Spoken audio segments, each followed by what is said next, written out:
Whether you're leading teams, negotiating deals, or simply trying to influence decisions in your personal life, you should aim to set up situations that provide a solid foundation for success. I'm Stephen Dumpleton, founder of North Star Negotiation and a professional negotiation advisor.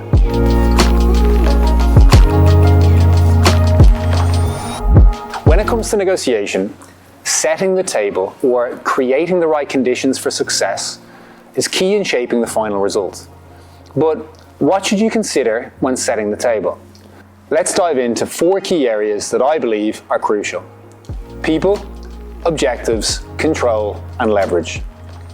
A good starting point is an understanding who's involved and what they want. Now, this may seem obvious and straightforward, but it's often not.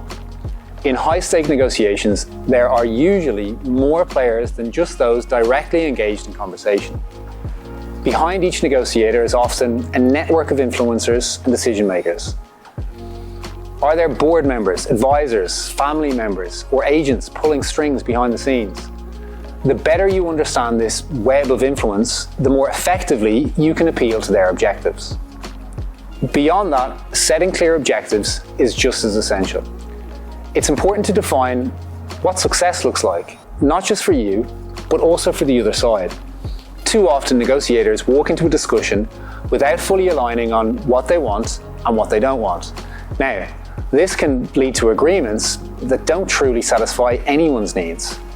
By taking the time to clearly define objectives, both theirs and ours, you can create conditions that bring greater clarity right from the start of the negotiation.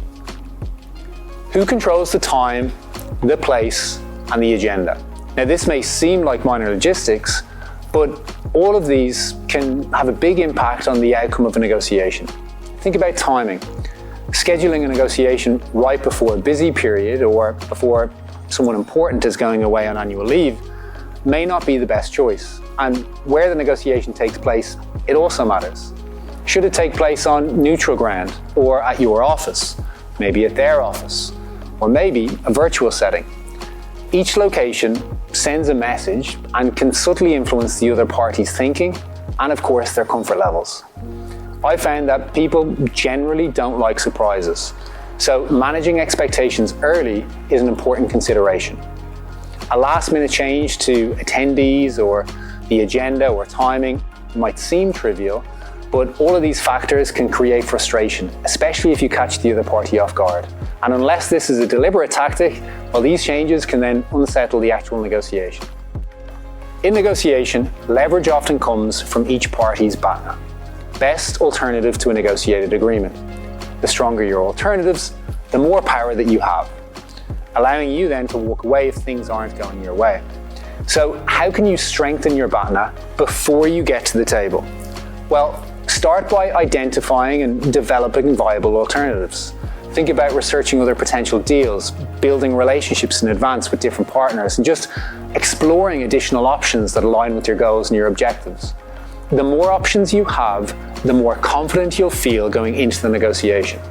When you're looking to buy a house, you typically view as many houses as possible. The more houses that meet your objectives, well then the more confident you are in the actual negotiation. Leverage acts as your safety net. If the other party knows that you have other viable options, they're more likely to make concessions. On the flip side, if they sense that you need the deal more than they do, well then your position weakens. It's also essential to consider the other party's BATNA. How strong is that? If their alternatives are weak, that gives you an advantage. By strengthening your BATNA in advance, you increase your chance of achieving a favorable outcome. People, objectives, control, and leverage.